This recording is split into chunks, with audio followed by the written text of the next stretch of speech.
Praise the lord. మన ఆత్మీయ జీవితాన్ని బలపరచుటకు దేవుడు మనకి నేర్పించే శ్రేష్టమైన మాట.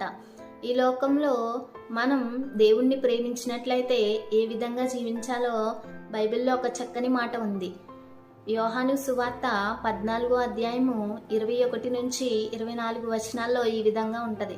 ఏమని అంటే, అక్కడ యేసుక్రీస్తు ప్రభు వారు చెప్తూ ఉంటారు కదా, ఎవరైతే ఆయన ఆజ్ఞలను గైకొంటారో, ఆజ్ఞల ప్రకారం జీవిస్తారో వారంట దేవుణ్ణి ప్రేమించేవారంట. అప్పుడు ఎవరైతే పాటిస్తారో వారిని దేవుడు ప్రేమిస్తాడంట.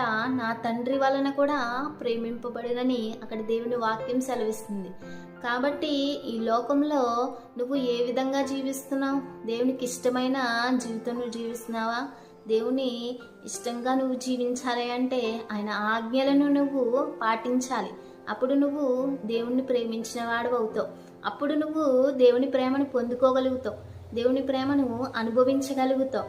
కాబట్టి ఇంకా అక్కడ మనం కింద వచనాల్లో మనం చూసినట్లయితే దేవుడు అంటూ ఉంటాడు, ఎవరైతే నా మాట గైకొంటారో వారి దగ్గరంట నేనును నా తండ్రి కూడా నివాసం చేస్తుమని అక్కడ యేసుక్రీస్తు ప్రభువా చెప్తూ ఉంటారు.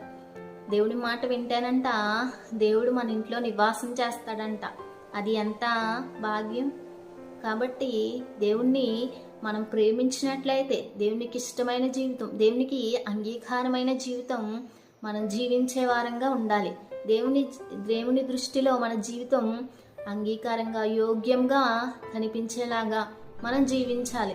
ఈ లోకంలో మనం ఏం చేస్తూ ఉంటాం? మనకి ఇష్టమైన వారి కోసం వాళ్ళకి ఏ విధంగా ఇష్టమో అలా జీవించడానికి ప్రయత్నిస్తాం. ఏ విధంగా ఉంటే వాళ్ళకి నచ్చుతుంది అనే దాన్ని గురించి మనం ఆలోచిస్తూ ఆ విధంగా మనం జీవించడానికి ప్రయత్నిస్తూ ఉంటాం. మరి దేవుణ్ణి ఇష్టపడిన నువ్వు ఏ విధంగా జీవించాలి? దేవునికి ఇష్టమైన రీతిగా నువ్వు జీవించాలి.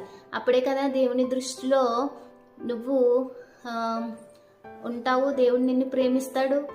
అలాగే ఈ లోకంలో ప్రేమలు మనల్ని గాయపరిచేవి, కానీ దేవుని ప్రేమ మాత్రం గాయాన్ని కట్టేది. అట్టి ప్రేమను మనం పొందుకునే వారంగా ఉండాలి.